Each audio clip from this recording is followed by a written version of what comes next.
Deru mesin truk kontainer berwarna merah marun itu memecah sunyi dini hari di lintas Sumatera.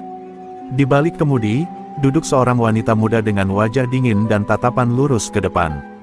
Namanya Raras Pramesti, sopir senior dari PT Nusantara Abadi. Rambut hitam panjangnya dikuncir kuda, wajahnya tampak dingin meski samar oleh cahaya dashboard. Ia bukan wanita biasa, ia membawa lebih dari sekadar barang ekspor dalam truknya. Ia membawa luka masa lalu, dendam yang mengendap, dan sesuatu yang jauh lebih gelap, warisan darah rawa rontek dari ayahnya. Jalanan gelap itu sudah jadi sahabatnya bertahun-tahun. Dari Pelabuhan Bakauheni hingga Palembang, Raras telah melintasi ribuan kilometer aspal dan menghadapi berbagai ancaman, sopir ugal-ugalan, begal malam, hingga razia liar yang menjebak para sopir lelah. Namun tak satupun dari itu membuat Raras gentar. Ia mengemudi seperti bayangan, tenang, tak tergoyahkan, dan selalu menghindar dari sorotan. Di SPBU W Panji, ia berhenti sejenak. Tak ada kata keluar dari bibirnya. Hanya satu batang rokok kretek ia nyalakan di ujung tangannya yang bersarung tangan kulit. Beberapa sopir pria melirik dari kejauhan, tak percaya ada wanita secantik itu mengemudi truk kontainer sendiri, tanpa kenek. Tapi mereka tak berani mendekat. Sudah jadi rahasia umum di kalangan sopir lintas, si Raras Nusantara bukan tipe yang bisa diajak bercanda. Raras menatap langit malam, kilat menyambar jauh di arah utara. Ada firasat aneh dalam dadanya. Angin malam berhembus tak biasa. Ia merasa seseorang mengawasinya sejak ia keluar dari pelabuhan. Ia tahu dunia jalanan tak pernah benar-benar sunyi. Dan kadang, bahaya datang bukan dari preman atau begal, tapi dari mereka yang berseragam. Sambil menginjak pedal gas, Raras kembali melaju. Di dalam dashboard, terselip foto ayahnya, Alem Rangga Wisesa, seorang pendekar yang dulunya dikenal di lingkaran gelap pesisir selatan Jawa. Sejak kecil, Raras dilatih dengan keras. Tapi sang ayah hanya memberikan satu ilmu secara penuh sebelum meninggal, rawa rontek. Ilmu pelindung tubuh yang membuat seseorang tak bisa mati kecuali oleh kehendak sendiri. Ilmu yang membawa beban, dan pantangan berat. Pukul 3.12 dini hari, Raras melintasi jembatan W kanan. Jalannya makin sepi, namun dari kejauhan, terlihat lampu strobo merah biru berkedip di tengah jalan. Razia, gumamnya pelan, tapi entah kenapa, tak ada papan peringatan resmi, tak ada traffic cone, dan kendaraan lain pun tak terlihat. Hanya satu mobil dinas dan 4 pria berbaju polisi berdiri sambil membawa senter. Raras memperlambat laju truknya, sorot lampu depan menyinari salah satu dari mereka yang mengangkat tangan tinggi, menyuruh berhenti. Namun nalurinya menjerit, ada yang tak beres. Salah satu pria itu memelototinya sembari tersenyum sinis, dan senter diarahkan tepat ke matanya. Turun, Bu, ini pemeriksaan mendadak, kata seorang pria bertubuh tambun, bersuara keras namun tak mencerminkan wibawa. Raras mematikan mesin, tapi tak langsung turun. Ia menatap lurus ke arah mereka, diam, dingin. Tangan kanannya meraba saku dalam jaket denim lusuhnya. Di sana, ada gulungan kecil kain merah, raja rawa rontek yang selalu ia bawa.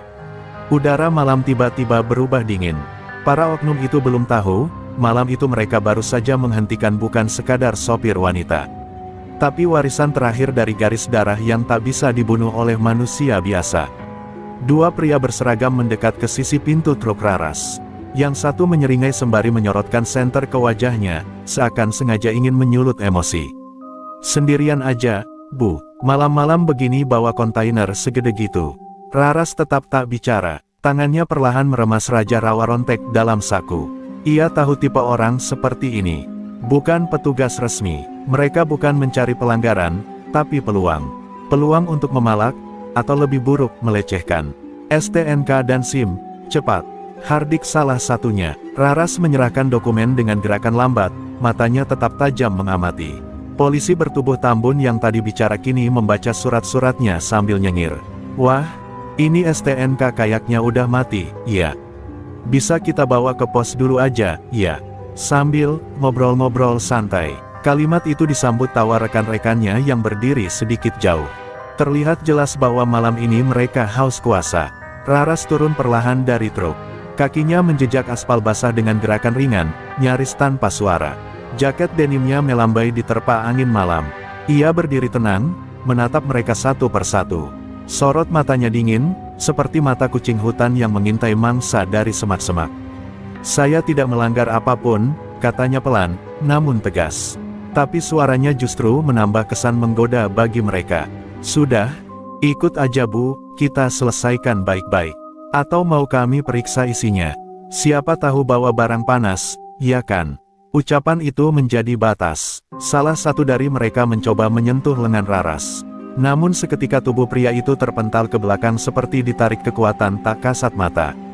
Ia terjatuh keras di tanah, terbatuk, dan wajahnya pucat. Yang lain spontan kaget. Kenapa lo, bro?" Raras tak bergeming. Matanya perlahan berubah. Binar matanya menyala samar seperti bara dalam gelap. Ia membuka sedikit jaketnya, menampakkan rajah kain merah yang melingkar di sabuknya. Angin malam seketika berubah tajam. Pohon-pohon di tepi jalan mendesis, dan kabut halus mulai turun. Suara binatang malam menghilang, hening sempurna. Salah satu dari mereka, polisi muda yang tadi tampak ragu, kini ketakutan. "Gila, ini cewek bukan manusia biasa," gumamnya lirih. Tapi yang Tambun masih mencoba tegar. Ia mengangkat tongkat besinya dan maju, berusaha mengintimidasi. "Main sulap ya, dasar perempuan gila. Sini lu." Belum sempat kalimatnya selesai, tongkat itu melengkung sendiri di tangannya. Ia berteriak ngeri. Dengan satu langkah, Raras sudah ada di belakang pria itu. Tak terlihat jelas kapan dan bagaimana ia berpindah posisi. Hanya suara gemerisik angin yang terasa. "Aku sudah beri kesempatan," katanya dingin. "Tapi kalian melampaui batas." Dan dalam hitungan detik, tubuh pria Tambun itu roboh, mulutnya mengeluarkan busa putih. Tiga lainnya gemetar. Mereka bukan lagi aparat, melainkan anak kecil yang baru saja mengintip pintu neraka. Langit mulai gerimis. Kabut menebal. Raras berjalan kembali ke truknya tanpa menoleh. Di spion, ia melihat satu dari mereka berlutut sambil memohon. Tapi ia tak peduli. Jalan masih panjang, dan malam belum selesai. Mesin kontainer meraung lagi, membawa pergi wanita yang tidak bisa mati, dan meninggalkan 4 pria yang takkan pernah melupakan pertemuan mereka dengan sang gadis roda besi. Beberapa kilometer dari lokasi kejadian, truk Raras melaju pelan melewati jalan berkabut yang kini makin basah diguyur hujan ringan. Di dalam kabin, Raras menarik napas panjang. Tangan kirinya gemetar sedikit, bukan karena takut, tapi karena energi rawa rontek dalam tubuhnya belum sepenuhnya tenang. Ia membisikkan mantra penenang, suara lirih dalam bahasa Jawa kuno yang hanya dia dan mendiang ayahnya pahami. Getaran mistis di udara perlahan mereda, tapi firasatnya belum usai. Kejanggalan malam ini bukan insiden biasa. Sementara itu, di pos jaga jalan alternatif arah Kayu Agung, seorang lelaki berseragam sipil tergopoh-gopoh memasuki ruang kecil bercat kusam. Di dalam, duduk seorang pria tua berambut cepak, mengenakan seragam polisi yang rapi, namun matanya seperti ular. Ia adalah Kapten Rino Bagaskara, sosok bayangan yang memimpin jaringan razia ilegal di wilayah itu. "Lapor, Pak, tim kita di KM 107, tumbang semua.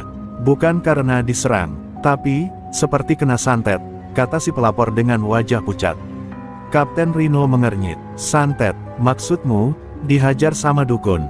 Ia tertawa mengejek, tapi tawanya berhenti saat pria itu menunjukkan rekaman video pendek dari ponsel. Terlihat sosok Raras yang berpindah tempat dengan kecepatan aneh, lalu salah satu polisi roboh dengan mulut berbusa. Video itu terhenti mendadak, sinyalnya rusak seakan ada gangguan gaib. "Ini bukan kerjaan biasa, Pak," gumam si pelapor. "Cewek itu, bukan manusia biasa." Rino berdiri dari kursi, menyipitkan mata. Ia bukan orang bodoh. Di masa lalu, ia pernah bertugas di daerah-daerah rawan ilmu hitam di selatan. Ia tahu nama Rawa Rontek. Ia tahu tentang garis keturunan para penjaga pusaka tua. Tapi ini, mengapa bisa muncul di jalan lintas Sumatera? Dan kenapa perempuan itu tahu lokasi rahasia palsunya? Di saat yang sama, Raras berhenti di sebuah kedai kopi sopir di pinggir jalan. Ia masuk dengan langkah tenang. Beberapa sopir yang mengenal wajahnya langsung terdiam. Obrolan mereka terhenti. Salah satunya, Pak Roni, pria parubaya dengan bekas luka di pelipis, menarik kursi dan menawarkan duduk tanpa kata. "Aku dengar," katanya singkat, "ada yang coba main gila tadi malam." Raras mengangguk pelan. "Bukan cuma gila, mereka sok kuasa. Tapi ada sesuatu yang lebih besar. Ini bukan rahasia biasa. Aku rasa, mereka sedang menargetkan lebih dari sekadar uang. Pak Roni menatapnya dalam-dalam. Kau harus hati-hati. Kapten Rino masih hidup. Dia yang mengatur semuanya dari balik layar. Dulu dia pernah memburu ayahmu. Mungkin sekarang dia sadar siapa kamu. Raras mengepalkan tangan. Ia tahu nama itu. Nama yang muncul dalam catatan tua milik ayahnya. Orang yang dulu pernah menginginkan Raja Rawarontek, dan hampir membunuh keluarganya. Di luar kedai, hujan mulai reda. Tapi badai sebenarnya baru saja dimulai.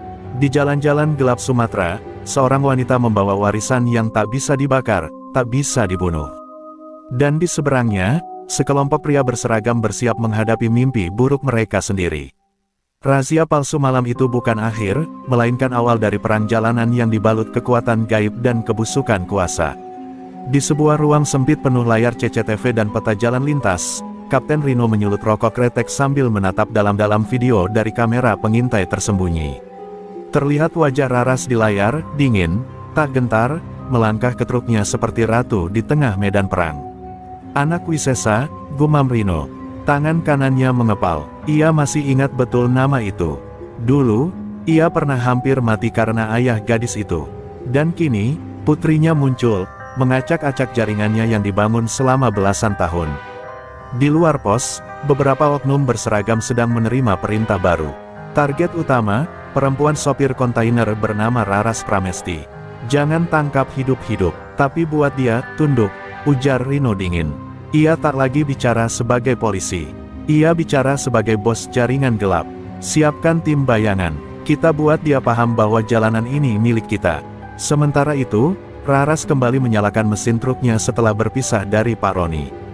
Ia tahu dirinya tengah diburu. Tapi ia tak mundur. Perjalanan menuju Palembang masih jauh, dan muatannya harus sampai.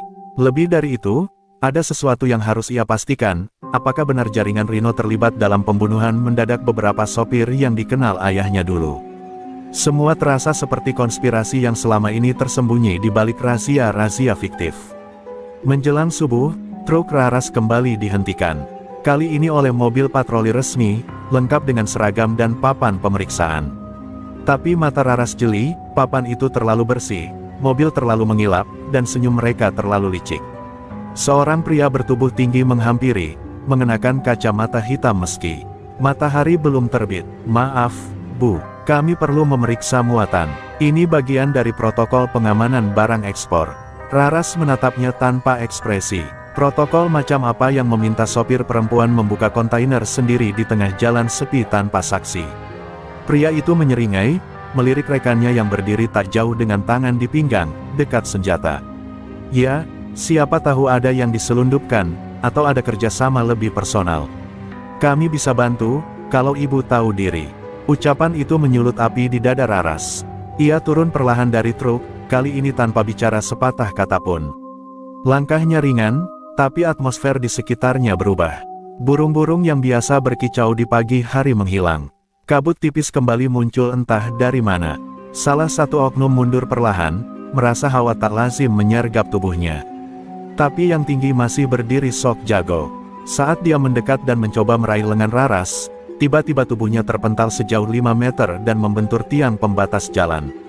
Tak ada yang melihat Raras menyentuhnya. Yang lain segera menarik senjata, namun tangannya kaku seperti membatu. Wajah mereka berubah pucat ketika Raras menoleh, bola matanya kini berkilau merah samar. Kalian memaksa, bisiknya lirih. Kalian melewati batas manusia biasa. Suara klakson truk meraung keras, memecah suasana. Raras naik kembali ke kursi kemudi, meninggalkan para oknum yang kini tersungkur tak berdaya. Salah satu dari mereka mulai menangis ketakutan. Dalam spion, Raras hanya melihat bayangan dirinya, bukan sebagai wanita biasa, tapi sebagai sosok yang telah memikul kutukan dan kekuatan yang tak bisa dikendalikan oleh hukum dunia. Jalan menuju Palembang kini lebih sunyi, namun juga lebih berbahaya. Karena musuh sesungguhnya baru akan menampakkan diri.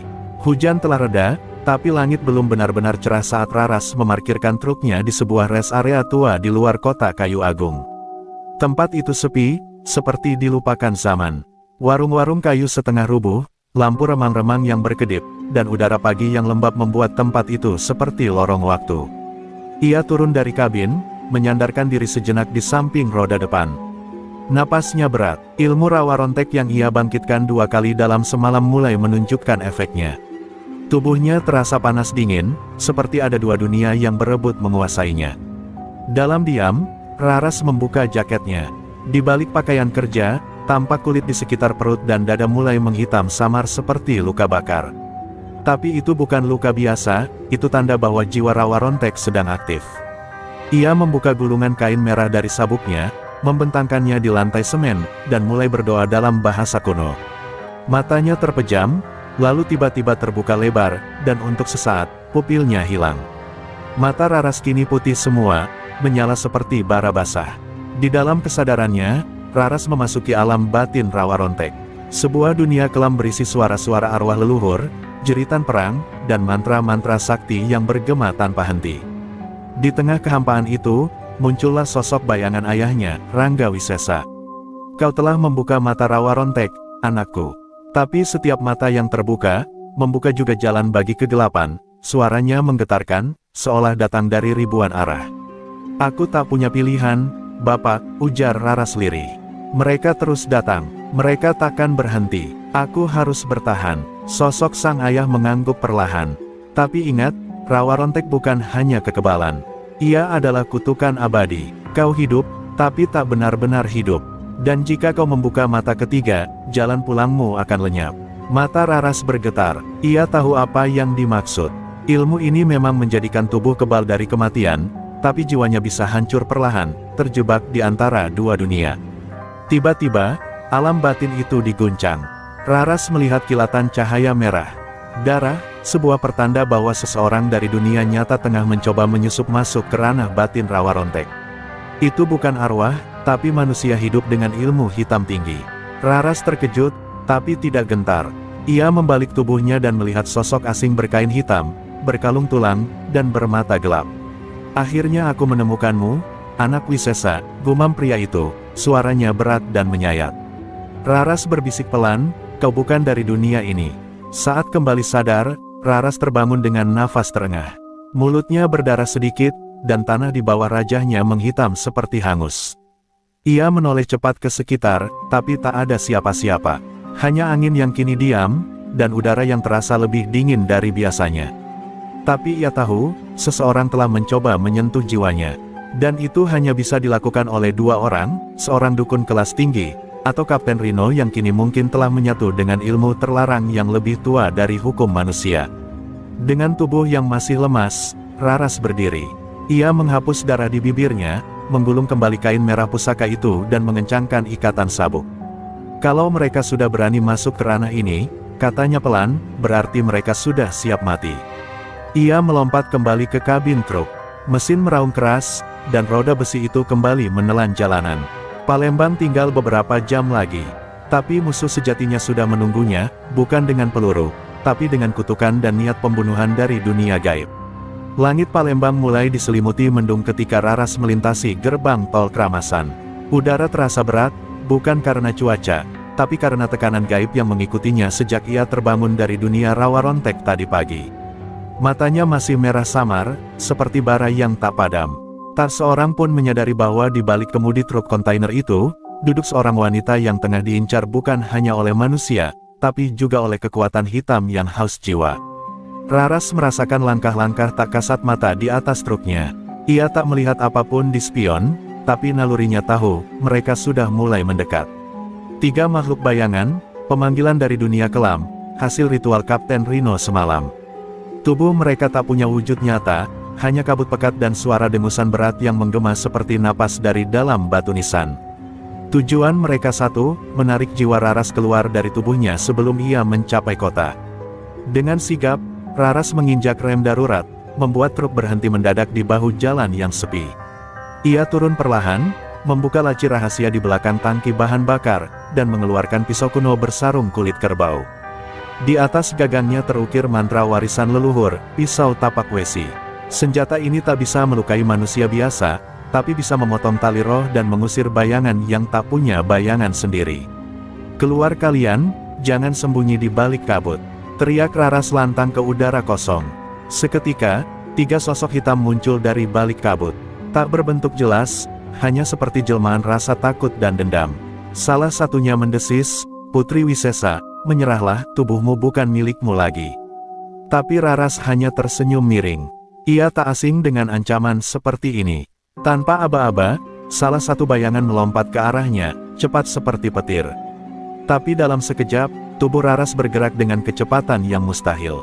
Langkahnya tak bersuara, ia muncul di belakang bayangan itu dan menebaskan pisau tapak besi, membelah udara dan membubarkan sosok itu menjadi abu kelam. Dua lainnya menyeringai, lalu bergabung menjadi satu bentuk lebih besar, sosok hitam setinggi 3 meter dengan mulut penuh taring. Raras menarik napas dalam, ia mengucap mantra pengikat jiwa, lalu meloncat ke atas kontainer seperti angin. Ia berlari di atas kontainer besar itu seperti berjalan di tanah datar. Sosok bayangan mengejarnya, tapi tak mampu menyentuhnya. Raras menari di atas logam, dan setiap gerakannya seperti bayangan yang tak terikat gravitasi. Dari kejauhan, sopir-sopir lain yang berhenti melihat sosok perempuan di atas truk yang bertarung dengan kekosongan. Tapi tak satu pun berani mendekat. Mereka tahu, ini bukan urusan dunia biasa. Akhirnya, dengan satu tebasan memutar yang dibantu kekuatan ilmu rawa rontek, Raras membelah langit tipis itu. Bayangan terakhir meledak menjadi semburan kabut yang menghitamkan udara. Raras berdiri terengah di atas truk, wajahnya penuh peluh dan darah dari sudut bibir. Ia tahu ini baru permulaan. Kapten Rino takkan berhenti. Ia tak hanya memburu tubuh Raras, tapi juga darahnya, kunci untuk menghidupkan ilmu terlarang paling berbahaya, Ajian Tirta Karanggeni, ilmu yang bisa membangkitkan jiwa mati menjadi pasukan abadi. Truk kembali melaju, kali ini, lebih cepat dari sebelumnya. Raras tak hanya membawa barang kiriman Nusantara abadi, tapi juga rahasia yang bisa menghancurkan tatanan dunia gaib jika jatuh ke tangan yang salah. Dan di belakangnya, langkah-langkah tanpa bayangan mulai memenuhi setiap sudut kota Palembang. Truk kontainer itu meluncur cepat memasuki kawasan industri lama di pinggiran kota Palembang, di mana jalanan mulai berlubang dan rambu-rambu jalan terlihat berkarat dimakan waktu.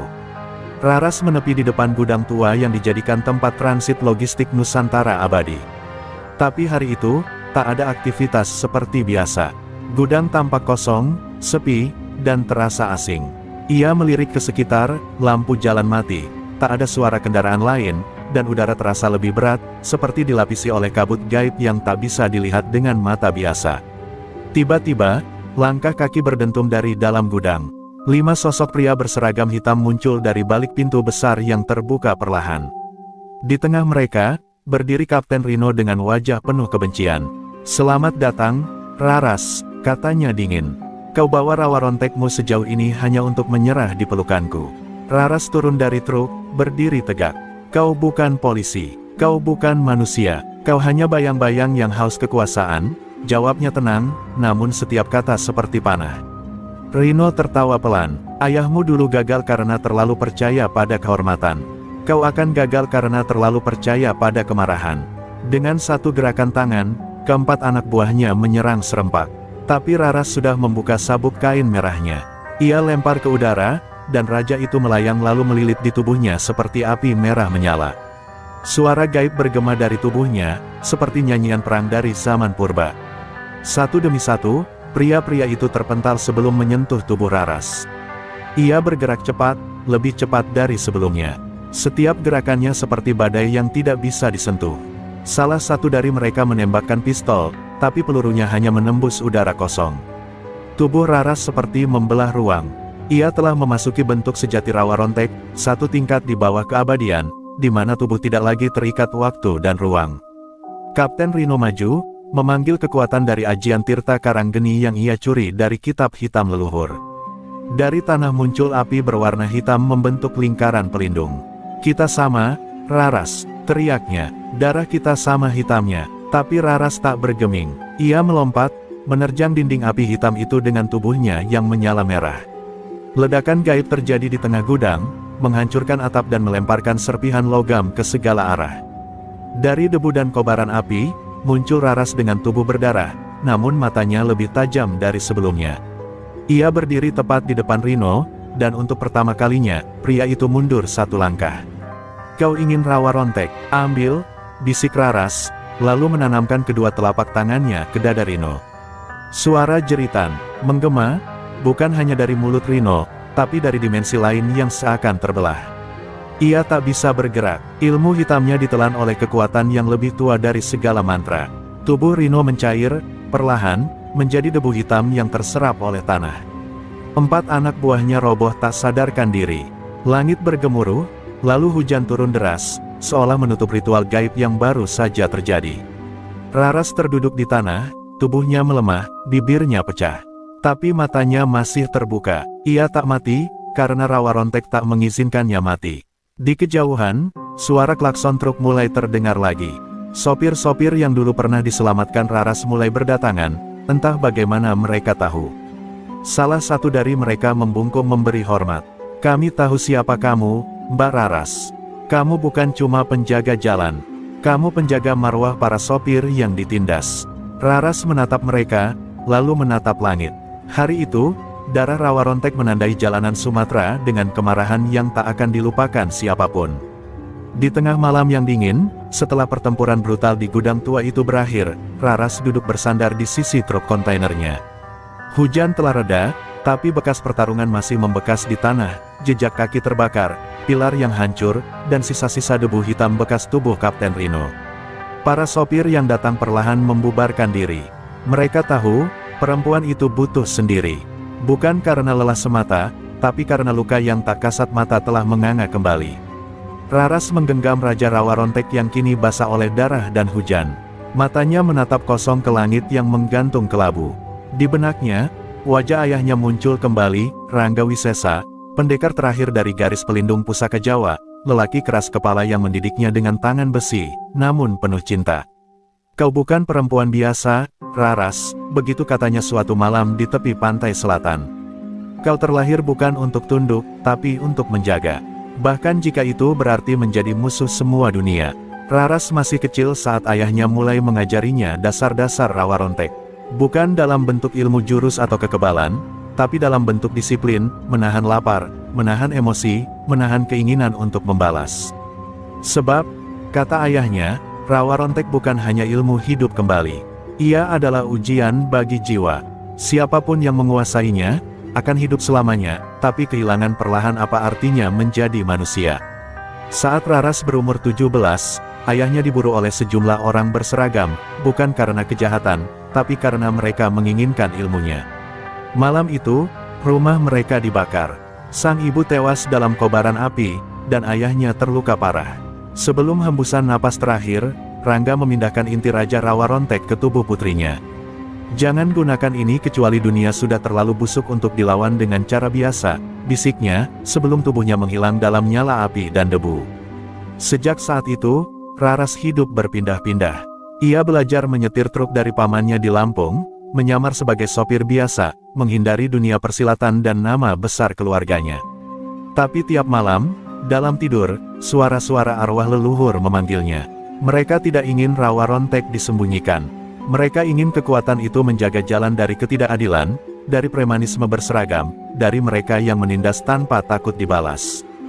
Kini setelah Rino tumbang, Raras tahu, dunia belum aman. Rino hanyalah satu kepala dari tubuh besar yang korup.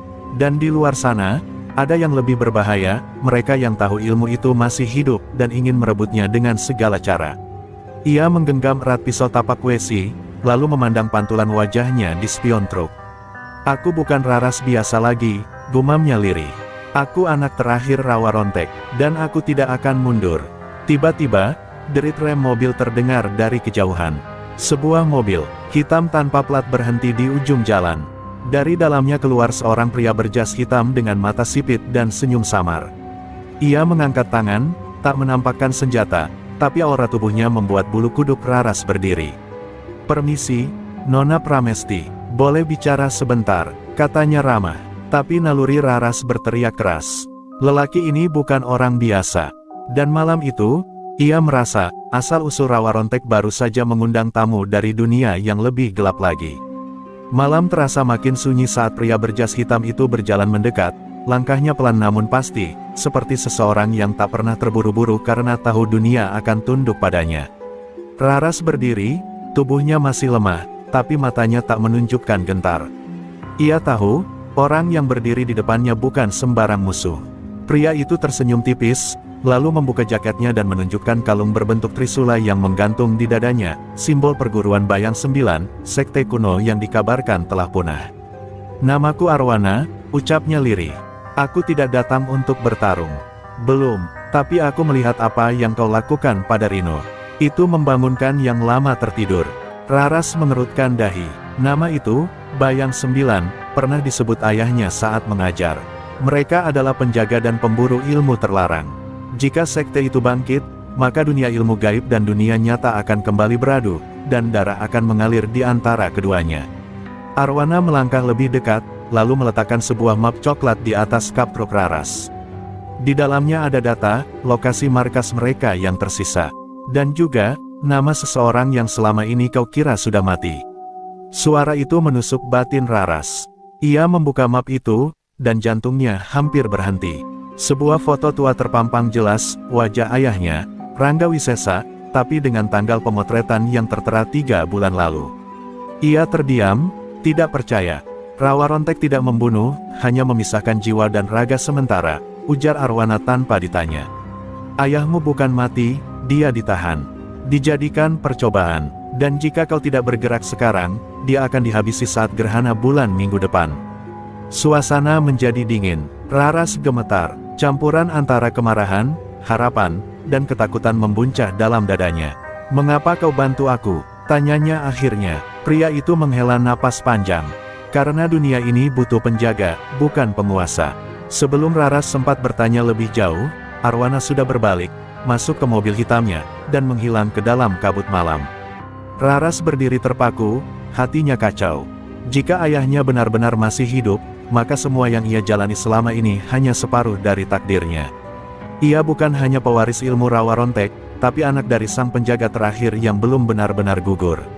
Ia menatap map itu sekali lagi, lalu merapikannya dan menyimpannya di balik jaket.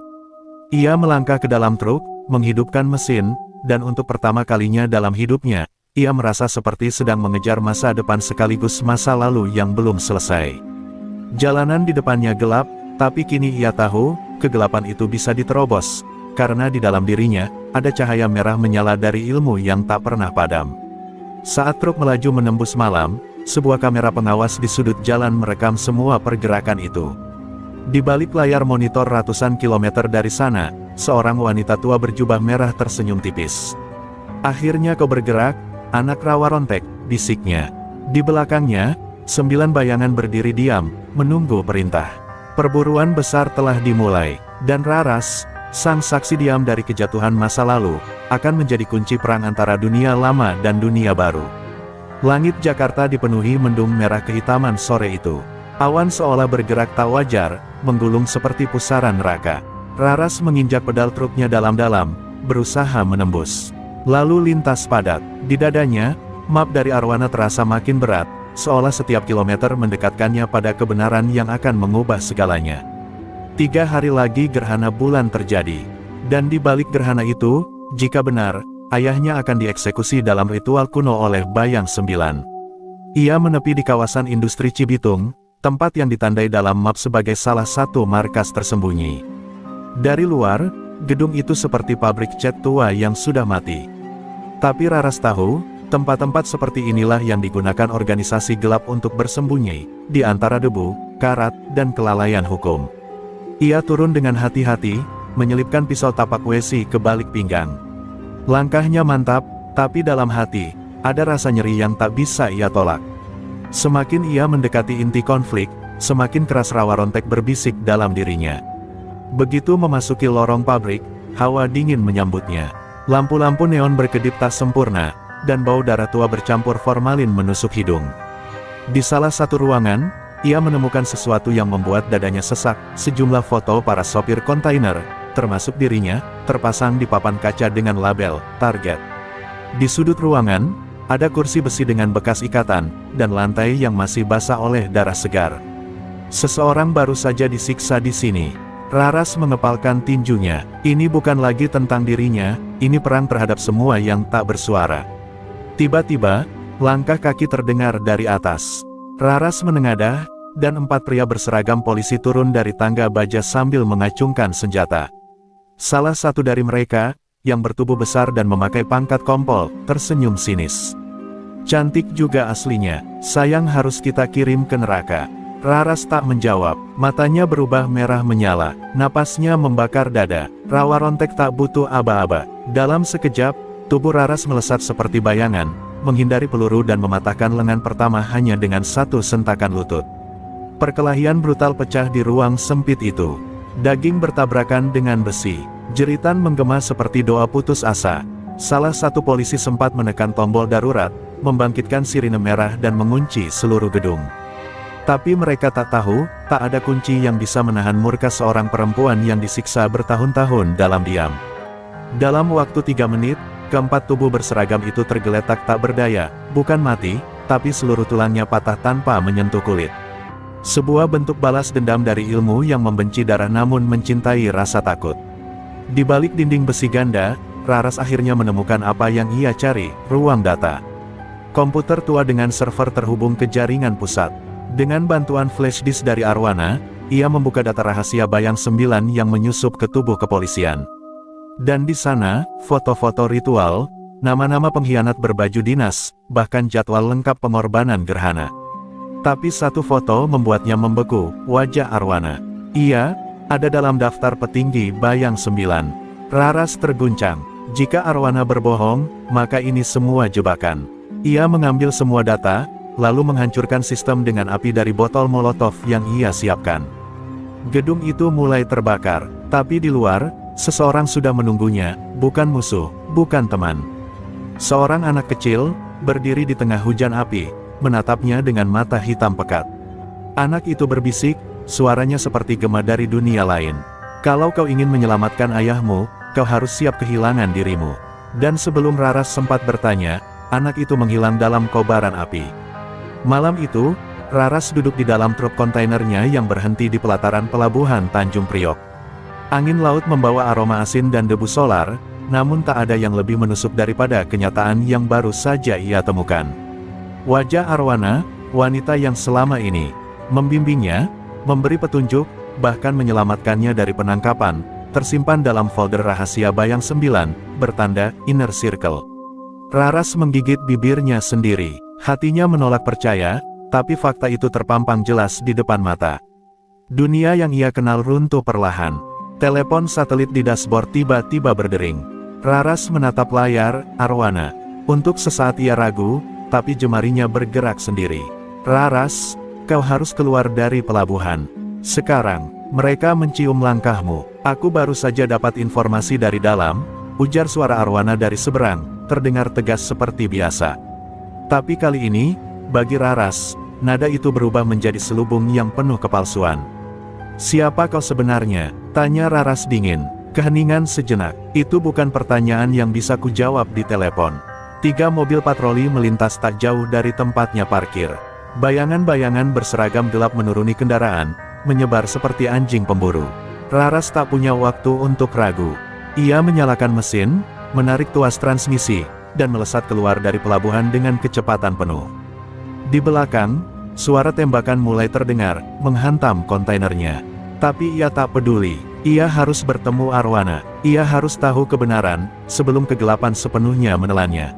Malam itu ia menuju ke alamat yang pernah Arwana berikan sebagai tempat persembunyian terakhir. Sebuah rumah tua di daerah puncak, tersembunyi di balik kebun teh yang sepi. Di sanalah, dengan wajah penuh luka dan mata menyala oleh kemarahan, Raras berhadapan dengan wanita yang selama ini ia percayai. Arwana duduk di depan perapian, mengenakan mantel hitam. Aku tahu kau akan datang, katanya tenang. Jawab pertanyaanku, bentak Raras. Apa hubunganmu dengan Bayang 9? Arwana terdiam, lalu mengeluarkan selembar foto dari dalam mantelnya. Di situ, Raras melihat potret masa lalu ayahnya, muda, berdiri berdampingan dengan Arwana dan seorang laki-laki bermata tajam yang sangat mirip dengannya. Kau bukan satu-satunya anak Rawa Rontek, Raras, ujar Arwana pelan. Kau punya saudara kembar, ia dibesarkan oleh Bayang 9, dan sekarang ia pemimpin mereka. Dunia Raras runtuh seketika. Kembar, suaranya tercekat. Arwana mengangguk. Dulu, saat ayahmu kabur membawa ilmu Rawa Rontek, ia hanya sempat menyelamatkanmu. Saudaramu diambil, dijadikan senjata. Raras mundur, tubuhnya gemetar. Ia merasa ditelan badai. Semua dendam, semua amarah, semua jalan yang ia tempuh, ternyata mengarah ke darah dagingnya sendiri. "Kenapa kau tak bilang sejak awal?" tanyanya lirih. Arwana berdiri. "Karena aku tahu kau akan terbakar oleh pilihan. Dan sekarang, kau harus memilih. Selamatkan ayahmu, atau hentikan saudaramu. Tapi kau tak bisa melakukan keduanya." Di luar rumah, kabut mulai turun, menutupi lembah dan jalan setapak. Langkah-langkah asing terdengar mendekat, tapi kali ini, yang datang bukan lagi polisi, bukan juga Antek Bayang 9. Mereka adalah manusia-manusia yang sudah kehilangan jiwanya, makhluk hasil percobaan rawa rontek yang gagal. Mereka mencari darah segar, dan malam itu, Raras harus bertempur bukan hanya dengan tubuh, tapi juga dengan sejarah yang menyeretnya dari dalam. Suara denting rantai beradu di luar rumah membuat Raras menoleh. Makhluk-makhluk itu, hasil rekayasa ilmu rawa rontek yang gagal, kini mengepung tempat persembunyian. Tubuh mereka tinggi besar, matanya kosong, kulit pucat keabu-abuan. Arwana langsung menarik Raras ke belakang. "Mereka mengendus kekuatanmu. Kau adalah satu-satunya sumber energi murni rawa rontek yang tersisa," katanya. Namun otak Raras masih diselimuti satu hal, saudara kembar. Ia, yang selama ini dikejar bayang-bayang musuh, ternyata sedang berjalan menuju konfrontasi dengan dirinya sendiri. "Siapa namanya?" tanya Raras. Dengan suara parau, Arwana menatapnya dalam-dalam. "Raga." Nama itu menghantam dada Raras seperti palu godam. Seperti ironi, ia, Raras, adalah tubuh yang diselamatkan. Sedang Raga, tubuh yang ditinggalkan, dijadikan alat, dijadikan senjata. "Dia bukan musuhmu, tapi jalan hidupnya membuatnya jadi begitu," ujar Arwana. Namun bagi Raras, batas antara korban dan pelaku telah kabur. Jika Raga memimpin Bayang 9, maka semua kekacauan ini berasal dari darahnya sendiri. Dinding rumah bergemuruh. Salah satu makhluk rawa rontek menghantam pintu hingga retak. Raras menarik napas panjang dan membuka jaketnya.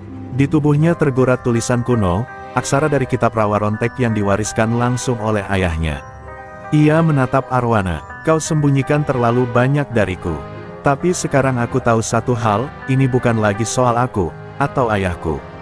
Ini soal menghentikan kehancuran." Arwana menunduk. "Kalau kau benar-benar akan melawannya, kau harus melawan setengah dari dirimu sendiri." Pintu jebol. 3 makhluk menyerbu masuk. Namun sebelum mereka menyentuh lantai kayu rumah itu, Raras bergerak. Dengan kecepatan luar biasa, ia berputar di udara, menghunus keris pusaka dari balik punggung.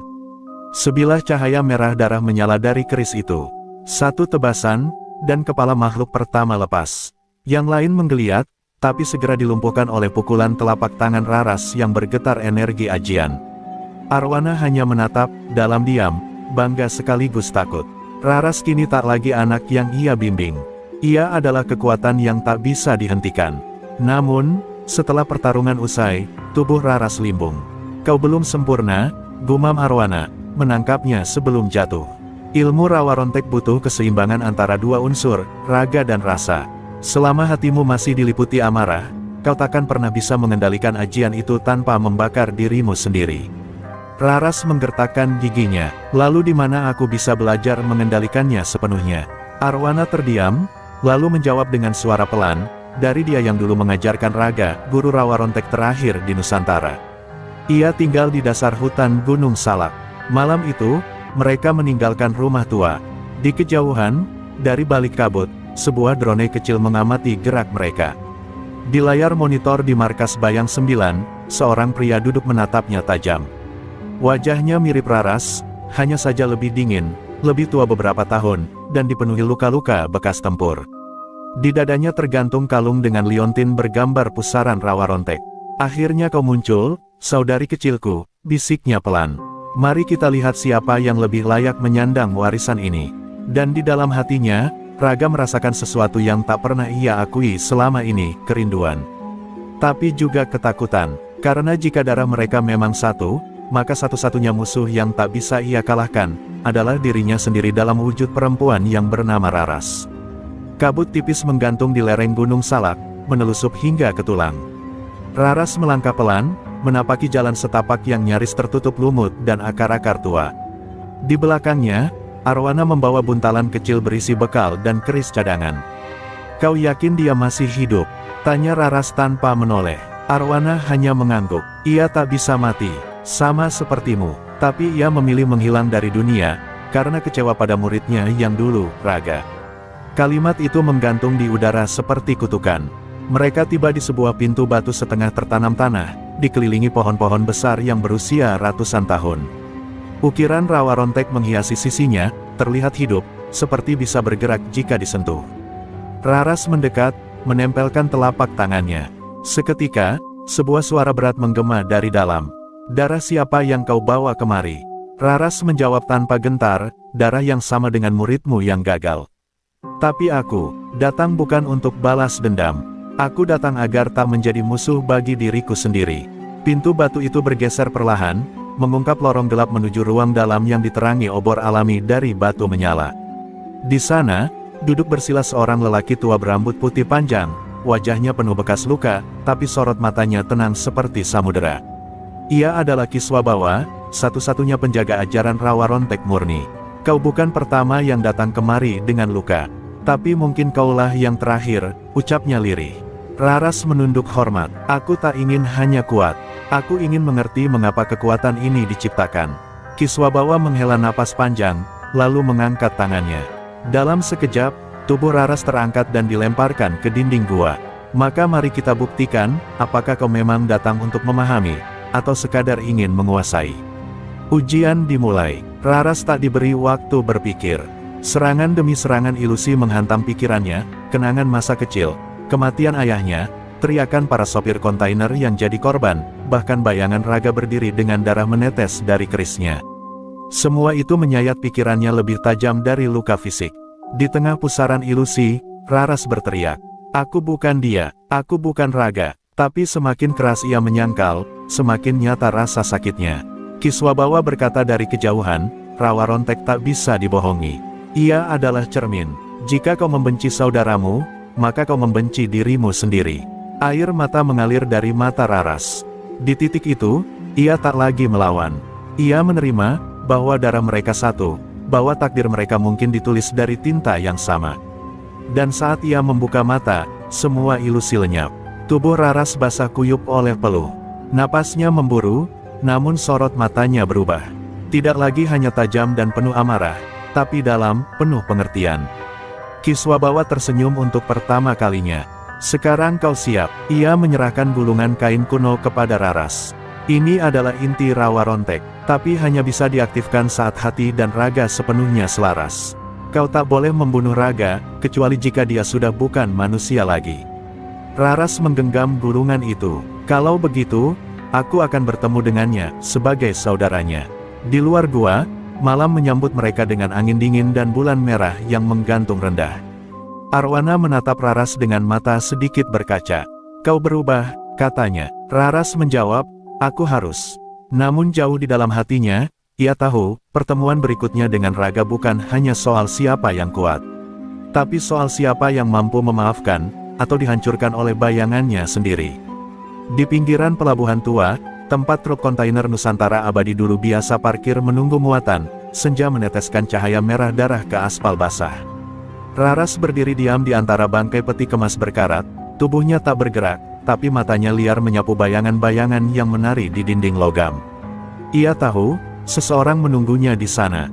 Bukan musuh biasa, tapi cermin masa lalu yang tak pernah ia minta, Raga, kakaknya sendiri. Langkah-langkah berat menggema. Dari lorong gelap muncul sosok tinggi kurus, berjaket kulit lusuh dan rambut gondrong kusut. Raga, wajahnya tak banyak berubah sejak mereka terakhir bertemu di pemakaman ayah mereka. Tapi sorot matanya kosong, jauh lebih dingin dari dulu. "Kau datang juga," ucapnya pelan, nyaris seperti gumaman.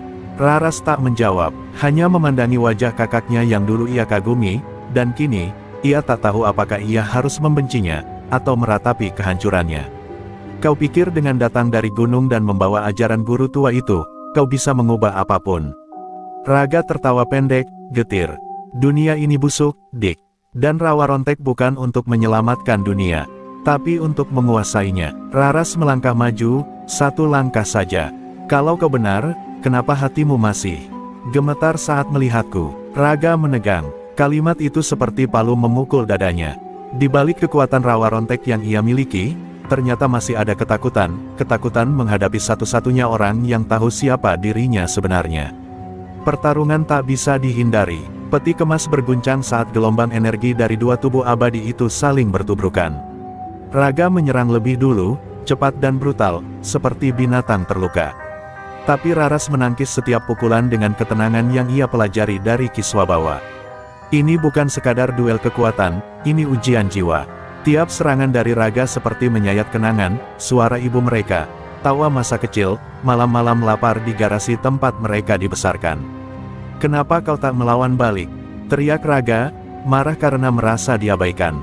"Apa kau takut membunuhku?" Raras menghindar, lalu menghentak tanah hingga gelombang tanah retak memisahkan mereka. "Aku bukan takut membunuhmu, Kak," katanya lirih, "aku takut kau benar-benar sudah mati di dalam." Seketika itu juga, amarah Raga berubah menjadi raungan kesakitan. Ia menghantamkan kepalan ke dada Raras, tapi tak bisa menembusnya. Tangannya gemetar. Seketika, tubuh Raga mundur beberapa langkah. Matanya menatap adiknya dengan pandangan asing, seperti baru sadar siapa yang berdiri di hadapannya. "Aku, dulu ingin melindungimu," bisiknya. "Tapi aku malah jadi monster." Raras menahan air mata yang hampir tumpah. Ia mendekat, memeluk Raga dengan kekuatan seorang adik yang tak pernah berhenti berharap. "Masih ada jalan pulang, selama kau belum sepenuhnya menyerah pada kegelapan." Namun sebelum pelukan itu benar-benar menghangat, bayangan hitam muncul dari belakang peti kemas, seseorang menembakkan peluru khusus ke tubuh Raga. Ia terhuyung, darah menyembur dari punggungnya. Raras menoleh, dan matanya membelalak. Di ujung lorong, berdiri Komandan Harso dan beberapa oknum polisi elit yang dulu memerasnya. "Sudah cukup drama keluarga ini," kata Harso sinis. "Sekarang, waktunya kalian kami musnahkan, sebelum rahasia rawa rontek menyebar." Raras berdiri membeku, tubuhnya masih memeluk Raga yang terhuyung dengan luka tembak di punggung. Darah panas menodai jaket lusuh kakaknya, dan aroma besi menyengat hidungnya. Mata Raga mendelik, tubuhnya limbung, tapi belum jatuh.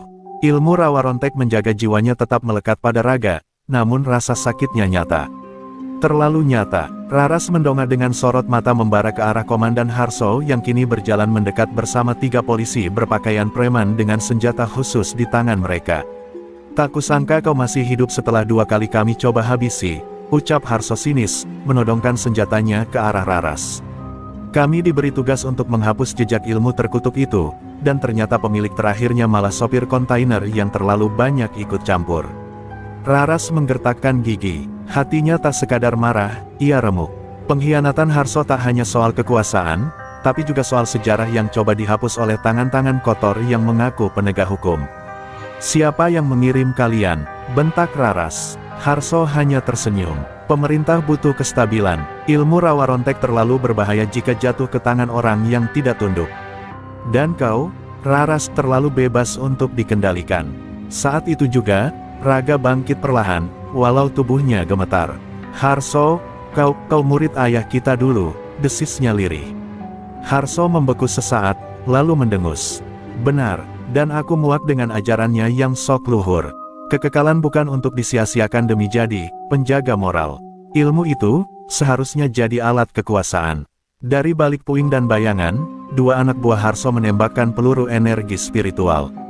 Raras melindungi Raga dengan tubuhnya sendiri, menciptakan perisai energi rawa rontek yang membungkus keduanya. Dentuman keras terdengar, membelah peti kemas menjadi pecahan logam tajam. Raras lalu melompat ke depan, menerjang salah satu penembak dengan telapak tangannya yang menyala merah. Sekali pukul, tubuh musuh terpental dan menghantam kontainer hingga tak sadarkan diri. Raga bangkit dengan terlatih, tubuhnya memulihkan luka secara perlahan. Meski darah masih mengalir, sorot matanya mulai pulih, ada kesadaran baru di sana.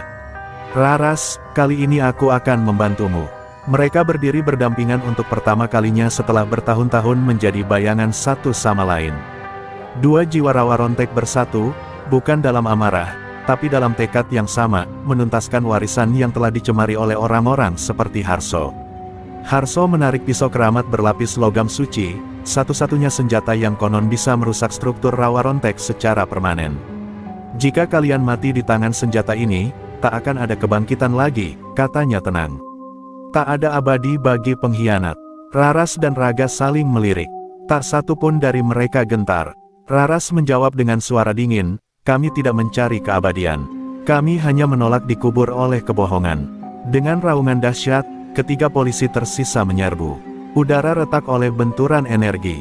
Langit malam di pelabuhan berubah menjadi medan perang dua dunia, kekuasaan dan kehormatan, pengkhianatan dan balas dendam. Dan di tengah kobaran pertempuran itu, darah dan cahaya bercampur, menyulut sejarah baru yang tak bisa dibalikkan. Pelabuhan sunyi malam itu berubah jadi medan neraka. Jeritan baja, ledakan energi spiritual, dan semburan cahaya merah membelah gelapnya langit. Raras dan Raga, dua jiwa rawa rontek terakhir, melawan dengan kekuatan yang tak berasal dari dunia biasa. Tubuh mereka memar dan terbakar, tapi mereka tetap berdiri, bertahan dengan amarah yang suci. Harso dan dua anak buahnya menyerang dengan brutal. Mereka tahu, jika malam ini Raras tak ditumbangkan, rahasia besar yang selama ini mereka lindungi akan runtuh. Harso mengayunkan pisau keramatnya, menebas udara dengan kecepatan mematikan. Raga menangkis dengan lengan yang menyala, namun bila suci itu merobek kulitnya dan menyentuh daging hidupnya, luka yang tidak bisa disembuhkan oleh rawa rontek. Raga terhuyung, darahnya menetes ke tanah, dan untuk pertama kalinya, rasa takut menyentuh matanya. Tapi ia tak mundur. Lindungi dia, Ras, bisiknya lirih. Dengan sisa tenaga, Raga menjatuhkan satu lawan dengan memeluknya dan meledakkan energi dalam tubuhnya. Tubuhnya hancur bersama musuh, Raga lenyap, dan untuk pertama kalinya, benar-benar mati. Raras berteriak, suara yang bukan lagi suara manusia, tapi jeritan jiwa yang kehilangan belahan raganya. Amarahnya membentuk aura api yang membakar pelabuhan. Harso menatapnya dengan ngeri. Kau pikir bisa melawanku sendirian? Katanya, tapi suaranya mulai goyah. Raras menatap tajam, lalu melangkah maju, tubuhnya bergetar oleh kekuatan yang belum pernah ia lepaskan. Bukan sendirian, bisiknya. Dari dalam darah Raga yang tersisa, cahaya muncul. Roh Raga, yang masih menyatu dalam ikatan rawa rontek, muncul dalam bentuk energi, mendampingi Raras untuk terakhir kalinya. Pertarungan terakhir terjadi dalam ledakan cahaya. Pisau keramat menghantam jantung Raras. Darahnya memercik, tapi tak ada jerit. Justru dari luka itu, tubuh Raras menyala, menyerap kekuatan pisau, dan membalikkan energi itu ke tubuh Harso. Ledakan terjadi, dan tubuh Harso hancur perlahan seperti abu diterpa badai. Di detik terakhir, Harso berteriak, rawa rontek adalah kutukan. Tapi Raras hanya tersenyum pahit. Bukan, kau yang mengutuknya. Tubuh Raras goyah. Luka dari pisau itu terlalu dalam, bahkan untuk rawa rontek. Ia jatuh berlutut, tangannya menyentuh tanah basah. Tapi wajahnya tenang. Dari balik reruntuhan kontainer, muncullah sekelompok sopir. Kontainer Nusantara abadi yang sebelumnya diselamatkannya. Mereka menyaksikan bagaimana satu-satunya harapan mereka tumbang dengan kepala tegak. Jangan biarkan mereka melupakan ini, ujar Raras dengan suara terakhirnya sebelum tubuhnya runtuh ke tanah. Tapi ia tak sempat menyentuh tanah. Roh Raga meraih tubuhnya, menyatukan jiwa mereka, dan lenyap dalam cahaya merah yang melingkupi langit pelabuhan. Tak ada mayat, tak ada jejak, hanya bara yang perlahan mereda. Esok harinya, media tak menemukan apapun kecuali bekas kebakaran misterius. Tak ada pelaku, tak ada korban, tapi para sopir kontainer tahu, malam itu mereka dilindungi oleh dua jiwa abadi. Dan dari hari ke hari, kisah tentang sopir kontainer cantik yang menentang penindasan, dan kakaknya yang setia di sisi gelap, menjadi legenda di jalur logistik Nusantara. Sebuah legenda tentang keadilan, pengorbanan, dan ilmu rawa rontek yang terakhir.